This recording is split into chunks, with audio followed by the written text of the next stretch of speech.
Kay sarap balikan ang nakaraan, lalo na kung masaya ang pinagsamahan. Ako po ang inyong lingkod, tagapanood TV. Welcome back po dito sa ating YouTube channel at Facebook page. Maraming salamat po sa inyong walang sawang suporta at pagtangkilik po dito sa ating channel. Bago po tayo magpatuloy, nais ko lang po kayong imbitahan, lalong-lalo na po sa mga bagong napadaan lang dito sa ating channel, na huwag po kalimutan na mag-subscribe. Hit nyo na rin po notification bell para lagi pong updated sa mga bago pang video na ating ilalabas. Share, like, and comment din po kayo mga tagapanood, atin niyang babasahin at pupusuan. So simulan na po natin ang ating reaction video sa araw na to mga tagapanood. Let's do this! Lungkot ako, parang hindi ko na nakikita si Mr. T dun sa studio na halos for almost 23 years na talagang naging makain na sabay-sabay namin yung Patagal ng patagal naglalabasan na ang mga ebidensya patungkol sa dating nakarelasyon ng yumaong actor-rapper na si Francis Magalona. Saksi di umano si Wally Bayola kung papaano pinaglaban ni Francis M. si Abigail Rate sa pamilya nito dahil una pa lang raw ay tutol na ang mga anak nito kay Abigail. Una pa lang pala ay alam na ng pamilya ng mga Magalona ang bagong babae ni Francis M. Ayon sa balita, nais nang makipaghiwalay noon ni Francis M. kay Pia Arroyo Magalona na asawa nito bago pumanaw ang batikang rapper at actor. Nais na palang pakasalan ni Francis Magalona si Abigail noong 2008. Makikita sa mga singsing na nakalagay kay Francis M. at Abigail. Simbolo raw ito na nangako si Francis M. sa kanya na papakasalan niya ito. Bago pa mangyari ang mga planong pagpapakasal ni Francis M. at Abigail, nilalakad na pala ng yumaong rapper ang divorce paper sa dating asawa na si Pia noong 2008 sa kadahilan ng mahal na mahal ni Francis M. si Abigail. Ngunit hindi na nangyari ito dahil dinapuan na ng nakamamatay na sakit si Francis Magalona. Na-diagnosed si Francis M. ng myelogenous leukemia kaya't hindi na muling nakakapunta ang rapper sa bahay ni Abigail at sa anak nito. Bago pa magkasakit ang rapper, naisilang pa ang babae nilang anak na si Gail Francesca Magalona, kasabay ng paglantad ni Abigail at ang anak nito kay Francis Magalona. Masakit sa feeling nito na hindi nang muling nakita si Francis M. simula noong nagkasakit na ito. Dahil si Pia Arroyo Magalona na ang nag-alaga sa yumaong rapper bago ito bawian ng buhay. Kaya't ganun na lang ang sama niya sa sarili niya na hindi umano na paglaban ang pagmamahala nila noon ni Francis M. Dahil sa pagkakasakit ni Francis M. dito na unti-unting nanahimik si Abigail upang sa ikakatahimik ng lahat. Ayon sa balita, saksi si Wally Bayola sa pagmamahala ni Francis M. at Abigail dahil palagi itong napunta sa mga concert ni Francis M. at sa mga gig nito. Lutong mga ulam ang dinadala ng flight attendant na si Abigail sa mga gig nito kaya't masasabi na walang kasalanan ng babae sa pagmamahala nila dahil hindi natin masisisi na nagmahal lang talaga ito. Kaya't mas pinili nitong manahimik ng 15 years ngunit ngayon ay siniwalat ang lahat ng katotohanan patungkol sa pagmamahala nila ni Francis M. na nagbunga ng magandang babaeng anak na kamukhang kamukha ni Francis Magalona. Binansagan pa nga itong girl version dahil napakahusay ring kumanta at hindi maipagkakait na kuhang-kuha ang dugo ni Francis Magalona. Yun lamang po, ano ang masasabi mo sa balitang ito? Comment mo sa ibaba. Huwag kakalimutan i-like ang video na ito. Maraming salamat po sa panunood.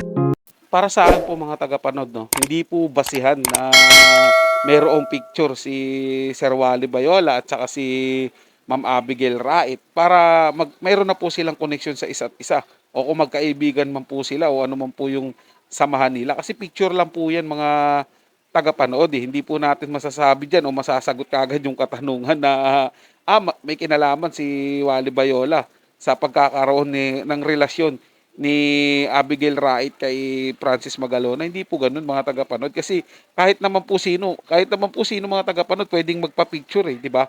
Alalahanin po natin o tandaan po natin na si Francis Magalona at si Wally Bayola ay magkasama po sa Itbulaga. At magkaibigan po sila, parehas po silang nasa showbiz. Baka po nung time na yun, nagpa-picture lang po. Hindi po ba mga tagapanood? Kasi sinabi niya nga po noon na nanonood po siya sa Itbulaga nung time na kinuha po yung number niya ni Francis Magalona. Doon po nagsimula yung kanilang relasyon.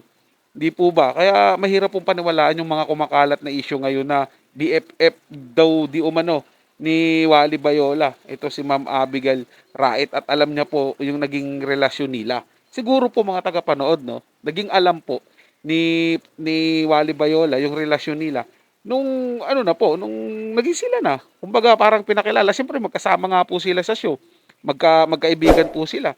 Hindi po ba, baka doon nabanggit na ito yung karelasyon, ganyan-ganyan, di ba? Hindi po natin masasabi mga tagapanood na kung ano kung nalaman ni Wally Bayola dito kay Ma'am Abigail. Not unless po, kung talagang sila mismo ang magsasabi ng totoong relasyon nilang dalawa, kung sila ba'y tunay na magkaibigan, magkakilala, bago pa man nagkaroon ng relasyon si Ma'am Abigail Rait at Francis Magalona, magkaibigan na ba sila? 'Di ba? Sila po yung makakasagot niyan mga tagapanood. Hindi po tayo basta-basta maniniwala na lang doon sa nilalabas nila na BFF di umano ni Wally Bayola, si Abigail Rait kaya naging karelasyon ni Francis Magalona. Parang ang labo po ng mga tagapanood. Ang dami pong mga komentong ganun Kaya nga po naiipit si Wally Bayola ngayon mga tagapanood Ang dami pong nagsilabasan pati nga po yung ano niya, yung scandal niya dati. Inungkat na po ngayon, may 2 vloggers po na umungkat nung ginawa po ni Wally Bayola, yung scandal niya po dati sa EB Babe. Nagkalat na po ulit ngayon yun, mga tagapanood. At yun po yung gagawa natin ng susunod na reaction video. Kasi nga po, dahil nga po dito, sinasabi nila na may kinalaman nga daw po si Wally Bayola sa relasyon ni Francis Magalona at ni Ma'am Abigail Rait, which is ang hirap pong patunayan ng mga tagapanood na dahil lang sa isang picture. Hindi po ba? Ganun na kagad yung isip ng tao. Ba? Paano po pala kung nagkataon na may picture din si Labosing doon, sila Joey, sila Tito Sen, o kahit na sino mga ibang artista na kaibigan ni Francis Magalona, lalong-lalo po na pala si Michael B. at Andrew E. Paano po pala kung may picture sila nung Riot, baka sabihin sila din ng dahilan kung bakit may relasyon yung dalawa. Hindi po ba mga tagapanood? At ang masakla po rito mga tagapanood, baka sabihin po ng pamilya ni Francis Magalona, lalong-lalo na po si Ma'am Pia at yung mga anak nito, na pinagtulong-tulungan sila ng mga kaibigan ni Francis Magalona na ilihim po yung pagkakaroon ng babae at anak ni Master Rapper Francis Magalona sa labas. Diba nakakaano naman po yun para sa pamilya.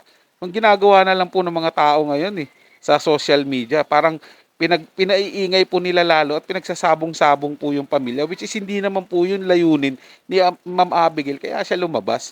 Hindi po ba? Kasi hindi pa nga po natin alam yung tunay na dahilan kung bakit sila lumantad Basta ang alam lang po natin, gusto niyang ibenta yung memorabilia ni Francis Magalona, which is yung damit na memorable nga sa kanya. At lalong-lalo na po, gaya po ng sinabi ko nakaraang video na ang tingin ko po kung bakit isa sa lumantad sila, dahil nga sa karir ng bata. Gusto nilang masuportahan. Kahit di man po nila sabihin na gusto niya magkaroon ng sarili niyang pangalan na makikilalanin siya. Hindi po. Magiging shadow po talaga o makakatulong po sa kanya sa pag-angat ng kanyang pangalan, sa pagsikat niya. Dahil po anak po siya ni Francis Magalona. Diba? Dagdag po yun. Dagdag endorsement po yun para sa kanya. Dagdag pagkakakilanlan po para sa bata kay Francesca Rait Magalona. Diba? Isa yun sa rason siguro nakikita ko mga tagapanood para lumabas sila. Pero hindi po para guluhin po kung anumang meron yung pamilya ngayon, yung pananahimik ng pamilya ni Francis Magalona. Malabo po ata. Yun, gaya po ng sinabi ko, hindi rin po tungkol sa pera yan, mga tagapanood. Kasi kung pera nga, dapat noon pa po sila lumabas para makakuha po nung anong nararapat sa bata. Pero hindi nga po nila ginawa. Kaya yun po yun sa tingin ko lang is para po sa karir ng batang ito. Para po matulungan din siya sa pangarap niyang sa showbiz. So yun lang po mga tagapanood, na may nagustuhan nyo po yung paksang ating tinalakay sa araw na to. At kung kayo bago lang po na napadaan dito sa ating channel, huwag niyo po sanang kalimutan na mag-subscribe. Hit nyo na rin po notification bell para lagi po kayong updated sa mga bago pang video na ating ilalabas. Share, like, and comment din po kayo mga tagapanood, atin yung babasahin at pupusuan. So hanggang sa muli po, ito yung Tagapanood TV. Komento at opinion lamang, wala pong personalan. Paalam po at mabuhay po kayong lahat.